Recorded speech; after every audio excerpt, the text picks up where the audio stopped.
Great. If you're done knocking things over in my studio, hey, how about we learn this new move circuit today? So it's going to be a longer circuit than usual. It's going to be a 70-50, you'll see. That means a minute and 10 seconds for each move. That's a long time, all right? And 50 seconds of rest. That's a pretty long time for an interval's rest. The purpose of this is to try to create muscular endurance and as well a little bit of cardio endurance that you're not used to. And this is going to help mitochondrial density within the muscles so that you can push past that typical burn barrier where your muscles are just burning so much and they stop, so you can go a little bit further on the days when there's a shorter interval than today. That's the idea. So you really want your muscles to burn on a day like this, and that's with intention. Don't stop short and go, try to really push it and let it burn really good. And especially in the quads and shoulders, those are the ones that usually go out the soonest. Anyway, so it's gonna be a 39-minute workout total because you're going through this twice. Starting with the body weight movement, we have the zombie, then we have the gym mat, the boat pose, then we have the rope floating leg waves, Dynaball, floor to ceiling again, the dumbbell bent reverse fly, the bag boot kick, and then we're gonna have a TRX trunk twist row. Okay, let's check out the zombie first. So the zombie looks like this. You're gonna be kicking your feet out first. Let's look at that, all right? You're gonna be kicking your feet out like this. If you can't jump, you're just gonna be doing this, all right? But while this is happening, you're gonna have your zombie arms out front and you're gonna be crisscrossing like this. So together, much harder than it looks. And remember, you can do a step version if you have difficulty with jumping. Moving on, we're gonna have the boat pose here on the mat. Boat pose is a great yoga core move. I want the chest all the way out. Keep this as straight as you can. And then I wanna see if you can lift your legs. Try to keep those like that. And if you can, over time, straighten your legs. And then finally, the hardest part is while keeping this straight, not rounding, while keeping this straight and these straight, you try to get closer together. Your chest closer to the knees. You stay higher and higher and higher. Find your balance point and just kind of close yourself up. The more you close, the harder it is. Next is the rope. This is going to be the only seated rope so far. So you'll sit, you'll try to float your legs, that's the float leg, and then you'll do some waves. While you're floating the whole time. If you get tired, you can put your feet down and still hit it. And then when you're not tired again, flip the legs, whatever you can manage. Next we have this ball, it's one of my favorites. Floor to ceiling. So what that means is the ball has to start on the floor. The back is very straight. You're going to pick it up however you want, get it overhead, and then jump.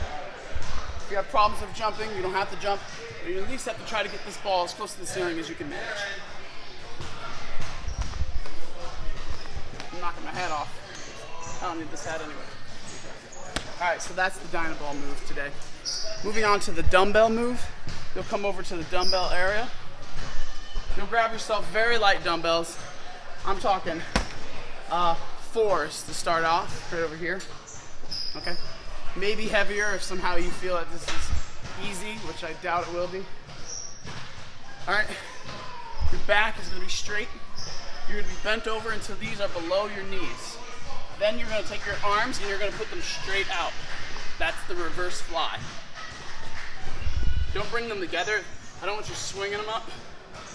You have to keep them directly below your shoulders and then raise them up to the horizon line. That's the reverse fly. Next we have this bag. Today, we're gonna do something I call a boot kick. And you wanna be careful about how you hit it. First of all, you're gonna be off balanced trying to kick something. Okay? Be aware of that, be aware of this. I want you to hit it. Try with your heel, but remember, don't kick it as hard as you can right off the bat. You need to get used to this movement, all right? And you don't want to do like a full toe hit where you like hyperextend your plantar fascia and your calf and your Achilles tendon. So kind of get a feel for it first. And once you get the idea, you just beat the crap out of this bag. Have some fun. This is more of a fun one. It's not gonna get your heart rate down very high. I mean, you can figure out a way, maybe, but that's the move. Moving on, we have the TRX. This move is very difficult if you're not standing back enough. So I want you to stand back enough. You'll have one hand over, and then one hand over the hand. That's the most comfortable way to do this. All right. And you'll notice I'm leaning back. I want you to be almost standing up just to get used to the movement first. Take your straight arms, maybe slightly bent elbows, but mostly straight. Pull yourself to one side and pull it to the other side. You're twisting. It takes all of this, mostly. It takes upper body strength, but you'll feel it mostly in the core.